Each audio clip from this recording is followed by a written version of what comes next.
Family, Women, Children and Marriage in Islam Part 2. Categories of women in relation to a man. Women in relation to a man fall into three categories. 1. She could be his wife. In this case, he is allowed to enjoy her company in any way he likes, just as she is allowed to enjoy his company. In fact, Allah describes each one of them to be a garment for the other, revealing an excellent image of a perfect physical, emotional and mental union. They are clothing for you and you are clothing for them. Surah Al-Baqarah, 2-187, see page 213. 2. She could be a relative whom he is never permitted to marry at any time in his life whatsoever, Maram.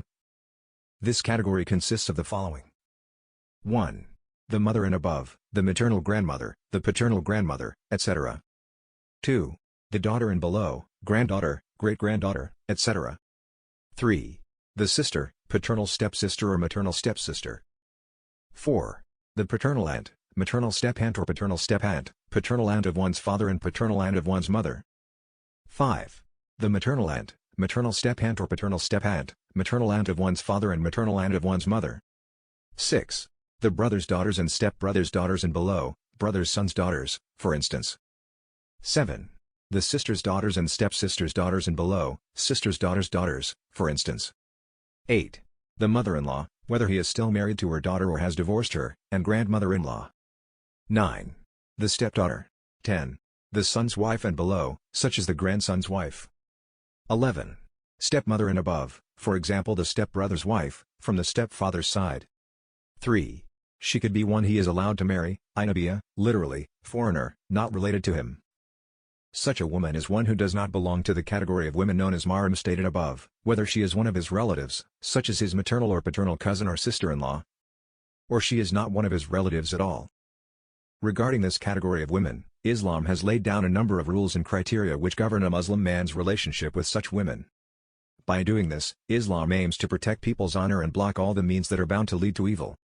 Allah who has created man knows exactly what is best for him, as the Quran states, does he who created not then know while he is the all-pervading, the all-aware?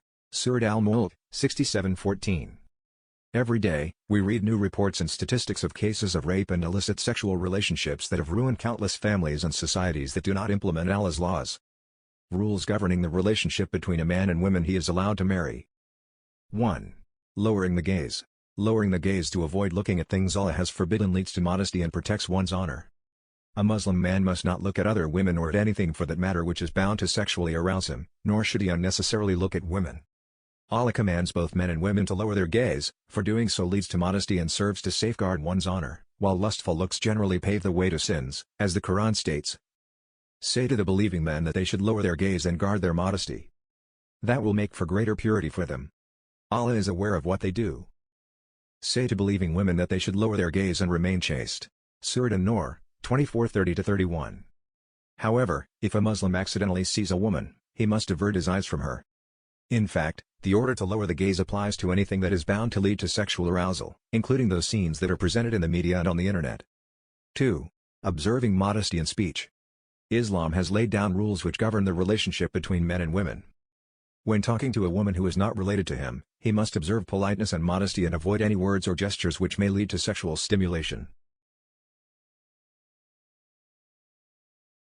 It is for this reason that Allah warns women against speaking in a coquettish and too soft a manner when addressing men, as the Quran states, do not be too soft-spoken in your speech lest someone with sickness in his heart becomes desirous. Speak correct and courteous words. Surah Al-Ahzab, 33-32. Allah warns them against using suggestive gestures and manner of walking or displaying their charms and some of their ornaments. They should not strike their feet in order to draw attention to their hidden ornaments. Surah An-Nur, 24:31. 3. Avoiding private seclusion with non-Maram women altogether, Khalwa.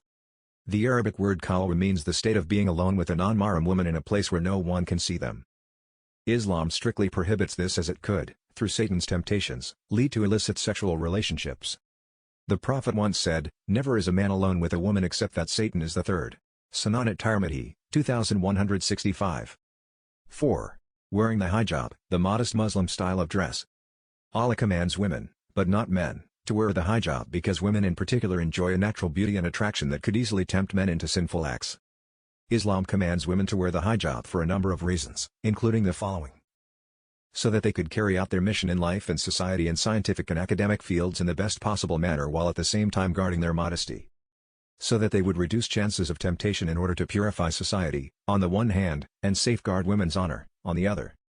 So that they would help male onlookers control themselves even more and thus treat them as civilized and educated human beings and not as sex objects that only serve to tempt men and stimulate them.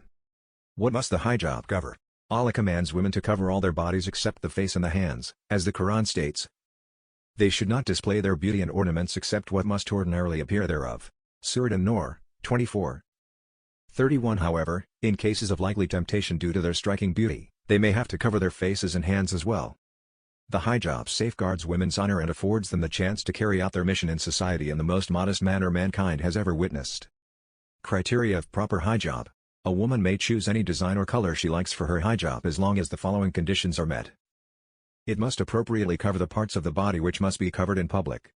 It must hang loose and must not fit very closely to the body, so that the shape of the body is not revealed. It must not allow the wearer's body to be seen through its fabric.